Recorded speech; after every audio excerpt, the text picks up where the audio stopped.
Ministria e Shëndetësisë njofton se projekt ligji për mbrojtje nga duhani është publikuar në regjistrin elektronik kombëtar të rregulloreve, ku të gjithë qytetarët dhe organizatat e interesuara mund të marrin pjesë në debatin publik para miratimit të tij. Me këtë ligj hapim një çështje thelbësore që prek drejt për drejt shëndetin dhe të ardhmen e fëmijëve dhe të rinjve tanë. Faktet janë të qarta dhe të pakontestueshme. Duhani dhe nikotina mbeten shkaku kryesor i vdekjeve të parakoshme. Ekspozimi ndaj tymit dhe aerosolerëve dëmton edhe ata që nuk kanë zgjedhur të pinë duhan, ndërsa produktet e reja të nikotinës, aromat, marketingu agresiv dhe promovimi digjital janë të drejtuara pikërisht ndaj të rinjve.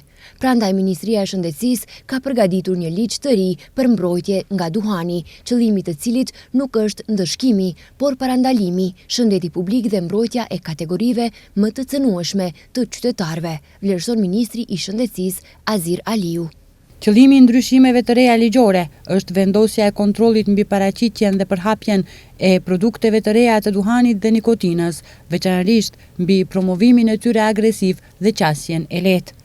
Njëkohësisht parashihet ndalimi plot i reklamimit, promovimit dhe sponsorizimit, kufizimit të shitjes dhe ekspozimit të produkteve të duhanit dhe nikotinës si masë parandaluese për mbështetjen e lënjes së varësisë, si dhe forcimi ndalimit të pirjes së duhanit në hapësirat publike dhe të punës. Me këtë ligj dërgojmë një mesazh të qartë se shëndeti është vlerë më e lartë se çdo interes komercial, se shëndeti fëmijëve nuk mund të jetë objekt përfitimi dhe se hapësira publike duhet të jetë një hapësirë e sigurt. Gjithashtu zgjidhja ligjore është e harmonizuar me regulativën europiane dhe me detyrimet ndërkombëtare që shteti ka marrë përsipër, përfshirë parimet e konventës, kornisë të organizatës botërore të shëndetësisë.